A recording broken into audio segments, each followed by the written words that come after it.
தொட்டால் நெருப்பாக கொதிக்கிறது.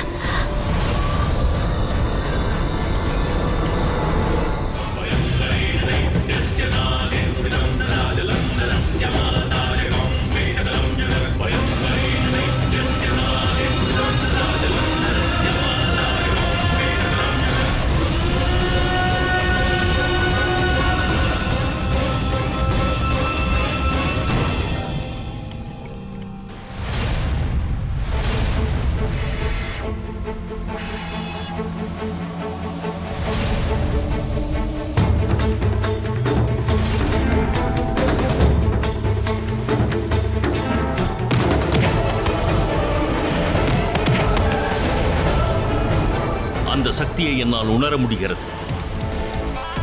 அந்த சக்தி இருக்கும் இடமும் தெரிகிறது. ஆனால் அந்த சக்தி என் கண்களுக்கு புலப்படவில்லை. அந்த சக்தியில் ஏதோ சிறப்புள்ளது.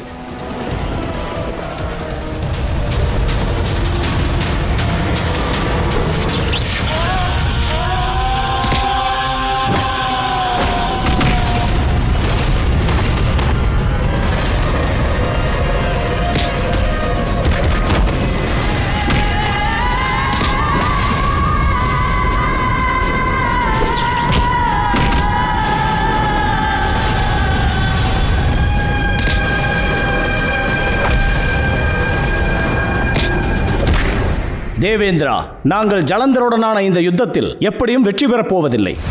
இந்த யுத்தத்தில் நாம் பின்வாங்குவதே சிறந்ததாகும். இல்லை, யுத்தத்தில் பின்வாங்குவது முறையல்ல.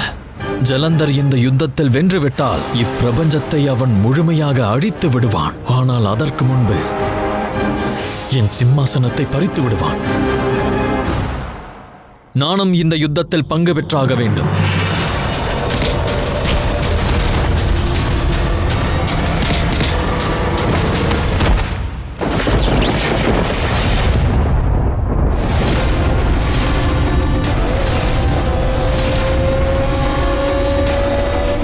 எச்சரிக்கிறேன் ஜலந்தர், நான் தேவராஜன் இந்திரன். இந்த தேவர்களை நீ தோற்கடித்து விட்டாய். ஆனால் என்னை உன்னால் எதிர்கொள்ள இயலாது. உண்மையில் இந்த தேவராஜனின் பலம் என்னவென்று நானும் பார்த்து விடுகிறேன். அல்ல, எனது பிறப்பை பற்றி எடுத்துரைப்பதற்காகவும் அல்ல.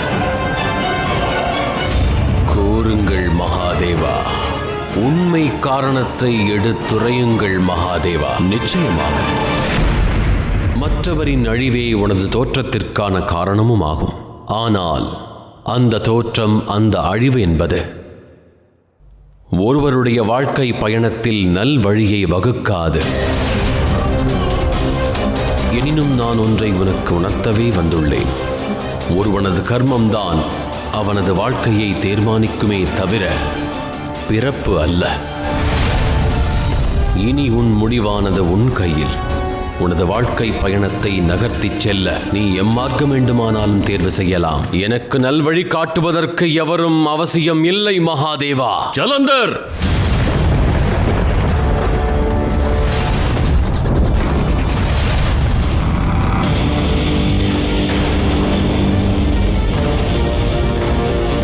மகாதேவா, தாங்கள் எனக்கு இப்பொழுது ஒரு வாய்ப்பளித்துள்ளீர்கள்.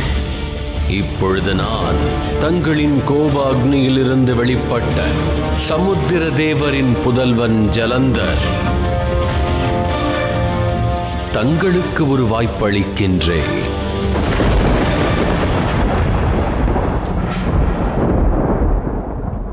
தாங்கள் தங்கள் மனைவியை தேவி பார்வதியை எனக்களித்து விடுங்கள்.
இல்லை கௌரி, உணர்வுகளுக்கு அப்பாற்பட்டவன் அல்ல. ஏனெனில் எனது குரோதத்தின் கட்டுப்பாட்டை இழந்த பிறகு ஜலந்தர் என்ற அக்னியின் சக்தி உருவானது.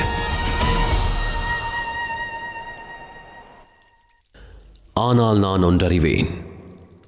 எந்த சக்தியின் மூலமாக சிவனிலிருந்து சங்கரன் ஆனேனோ, மகாகாளியின் மகாகாலன் ஆனேனோ, அந்த சக்தி எனது உள்ளமானது சமநிலையோடு இருக்க சகாயம் புரிகின்றது.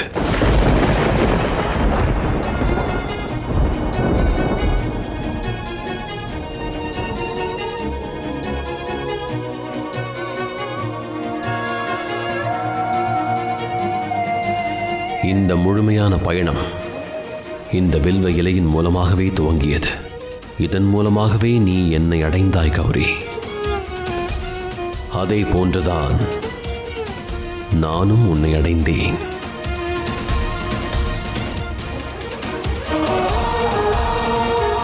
நீ கவலை கொள்வதற்கான அர்த்தம் உள்ளது.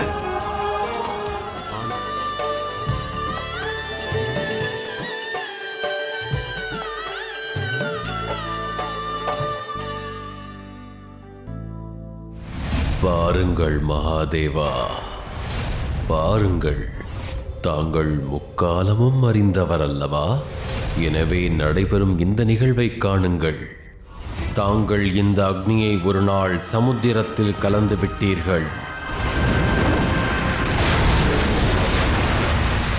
இன்று அந்த குரோதத்தின் உக்கிரமான அந்த அக்னி இந்த யாக குண்டத்தில் அக்னியாக என் திருமணத்திற்கு சாட்சியாக மாறப்போகின்றது.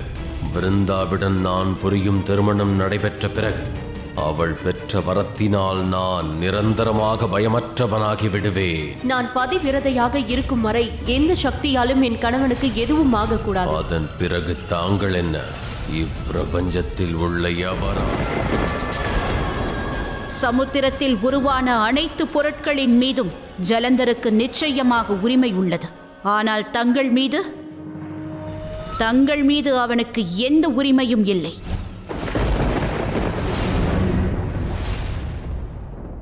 இப்பொழுது நீ உண்மையை அறிந்து கொண்டாய். அதனால் நீ இங்கிருந்து புறப்பட வேண்டுமா? அது நடக்காத செயல். தங்களை நான் தோற்கடித்தே ஆக வேண்டும் லக்ஷ்மிபதி. அதை தாமதப்படுத்தவும் நான் விரும்பவில்லை. ஸ்ரீ லக்ஷ்மி தேவியை நான் அடையத் தவறினாலும் இந்த பிரபஞ்சத்தையே காக்கின்றவனை நான் தோற்கடிப்பதை விட வேறேதும் எனக்கு இன்பம் அளிக்காது. நான் உன்னை மீண்டும் எச்சரிக்கை செய்கிறேன் ஜலந்தர், இப்பொழுதே திருந்துவிடு.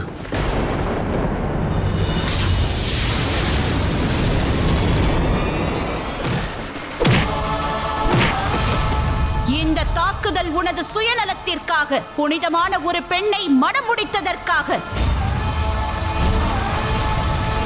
ஒரு பெண்ணை அவமதித்ததற்காக, அவளது சுயத்தை தவறாக பயன்படுத்த நினைத்ததற்காக, இது எனது சகோதரர் நாராயணரை அவமதித்ததற்காக, அவரையே தாக்க துணிந்ததற்காக. அவர் நினைத்திருந்தால் அந்த நொடியே உன்னை அழித்திருக்க இயலும். ஆனால் அவர் அவ்வாறு செய்யவில்லை. அவர் அந்த நாகத்தை கூட ஆயுதமாக பார்க்காமல் மகாதேவருக்கு மதிப்பளித்தார். இதோ இந்த இறுதி தாக்குதல். நான் ஒரு மணமான பெண் என்பதை அறிந்திருந்தும் கூட என்னையே திருமணம் செய்ய எண்ணியதற்காக.